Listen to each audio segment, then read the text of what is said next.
Ajay! Avalanche!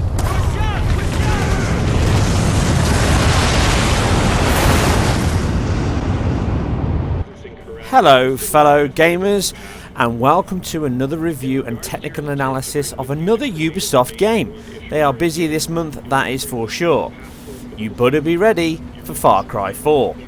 Here in front of you see the Xbox One, the PS4 and the PC version as I split between them. And you may struggle to tell the difference outside of my little tag at the bottom left hand side, and that's because there is hardly any difference whatsoever, except the Xbox One runs a 14 or 1500 resolution by 1080, so like Advanced Warfare, the vertical is left native and the horizontal is upscaled. As you see here on the left hand side is my PC version running on my new Nvidia GTX 970, and the right hand side is the Xbox One. There's the PS4, and you can barely notice the difference. The only thing you can clearly tell is obviously the frame rate. Now even on my 970 this doesn't run locked 60 frames per second. It averages around 50 to 55 frames per second if you set everything on Ultra. And as you saw just then, that was the PC on Ultra. The only difference I can see from Ultra is the depth of field effect is slightly stronger when you're looking at your hands climbing ropes, and the motion blur effect is certainly enhanced. Outside of that, the shadows are slightly higher resolution, and that's it. The foliage is the same, the draw distance is the same, the creatures and animals all act the same. There's no additional geometry work. Tessellation is effect on all three versions. You've got parallax occlusion mapping, displacement maps. Everything seems to be all present and correct across Xbox One, PS4 and PC. You just obviously get the higher frame rate on PC. Although my 7870, I haven't had a chance to run it yet, I doubt it'll run anywhere near what the 970 does, and even then I still get stutters and judders on the game with the 970 down to low 30s. The 7870 is going to obviously appear a lot worse than that, and I'm imagining under 30 frames is going to be a consistent judder until they sort that out. Again, it looks like a PCI issue. Obviously I've been very busy this week, as you guys would have seen from my previous videos of GTA and everything else, Assassin's Creed, so I haven't had time to go through this in huge amounts of detail, and I'm certainly not finished. So this review is more of a catch up and a head to head, and I'll probably post an update video after I've gone through it in more detail. Overall, what you can see here is that they have made an exact copy across all three versions, and that is obviously going to pee a lot of people off. That said, it is a stupendous looking game, and there is additional features on PC if you have the hardware. Admittedly, 60 frames per second with the same setting is pretty much using the hardware as you need it. But on Xbox One, with the minor resolution dip aside, and pretty much a locked 30, there's no drops at all that I noticed. It's a very smooth and consistent game, just like the PS4. There is possibly some overhead left in the PS4 to use, just like Assassin's Creed Unity and also GTA 5.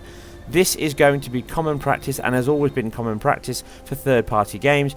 That's why you have first-party games. Here you can see the judder and stutter I'm talking about on my card, which isn't present on the Xbox One and PS4 versions, but then they are down to 30 frames per second. You may also notice that the colour looks off on the PC version, and that's because there's huge driver issues with Nvidia cards at this point, with the fur not even working. The specific GameWorks fur that should be in place on Nvidia cards isn't in effect.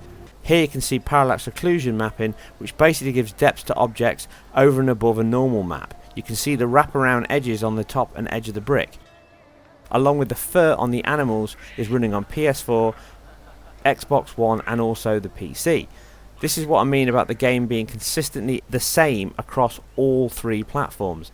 They basically, if you had a target, which is the Xbox One, they've aimed at that target and they've delivered a game that exactly fulfills the specs on that machine.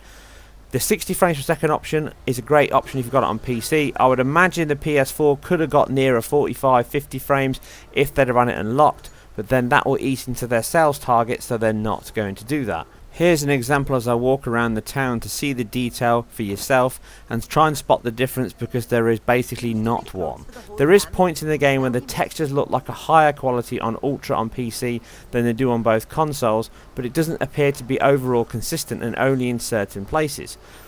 There is a feeling here that Ubisoft have literally made a game exactly to the specs they needed the Xbox One. But that game is a stupendous looking, absolutely gorgeous and certainly alive and vivid looking game that no one on any platform should feel like they've lost out on or they're not getting a great experience, because they are. Overall, the story in the game is quite linear and very, very light. You basically go off on your own way quite early on. It doesn't have the long start that Far Cry 3 has, and there's hardly any touching on the story. Within 20-30 minutes you're off into the world and you can do pretty much what you want, when you want and how you want. The options within the game basically boil down to two: be really badass or be really good and be gentle. That's the options you've got to take over the island and get rid of Pagan Min. How you do that is entirely up to you, and that's where this game excels, having a beautiful, dense, open world with wildlife, scenery. You can hang glide, go up in the mountains, go swimming, go diving. You can pretty much do what you want, when you want and how you want to do it. Just like GTA, the game just allows you to be yourself whenever. And there's this story that you can just pop in and out of as you see fit, and you no longer feel like you have this draw to save your friends, and in some way you gallivanting around this island is out of place, and you actually enjoy the fact that you can just do what you want, and it is one hell of a beautiful island to look at. They have actually worked on the pop-in from my preview video, and the pop-in does actually look a lot better. But the game on Xbox One, PS4 or PC is a stunner. Trees bellow and blow in the wind, the leaves flicker and move around as you walk through them, they move out of your way. The flags and banners hanging around the town all billow and move as you move through. Animals go about their business and even attack you, and people are there you can just talk to, interact, buy spares. All the cutscenes look great, with a very good depth of field effects going on and some motion blur. They're not on the level of Assassin's Creed Unity, but they're certainly serviceable. Here you can see the Xbox One and PS4 difference, and you may think, wow, what's gone on there? And that's because the game obviously has its own day and night cycle, so depending on which time you reach the cutscene, because they're real time, that'll affect the whole scene as it plays out with the dynamic lighting being used. Overall, if you played Far Cry 3 and you absolutely love that game and the ability to do what you want, this is exactly as expected. It is more of the same. There's nothing groundbreaking here, and nothing's going to make you think, wow, what a massive step Ubisoft have taken. They've made the world, and therefore it's your playground, your sandbox. Away you go, play away. You still unlock towers, you still have to go down and overtake camps, although you've now got the option, once you've taken them you can go and retake them again to practice. And obviously you've got the amazing co-op online option, including the free play. So anyone that's watching this video, obviously I have it across all three versions. If you want to play it on the PS4, then please friend request me, and once I'm online I will give you guys a chance to join in and have a play of the game. It's limited to an hour I think, but you can reconnect and we can play two-player, and you can get an idea and a feel of this game without buying it. The only downside to that is share play is limited to 720 and 30, but it's still good enough to enjoy the game. The HRAA solution in this game is brilliant, and on the Xbox One with a slightly lower resolution it transpires into being just a slightly blurrier game, but just as much fun. And I can't stress enough how much fun this game is. If you have a PC that's good enough to run this game at 60 frames per second, then it certainly makes a difference because the frame rate is nice and smooth. That said, it's not a game changer. It doesn't completely rearrange the whole game and how the game feels. It literally is a smoother version of what you get on console, and that is a beautiful looking, action-packed and vivid world to just bog around in and do what you want. It looks gorgeous, it runs great, and everyone should be happy no matter which platform you choose to play it on. As always, check out my other content, lots of stuff up this week. You guys and girls take care. If you did enjoy this, please subscribe, and I will see you soon on the next one. What the hell?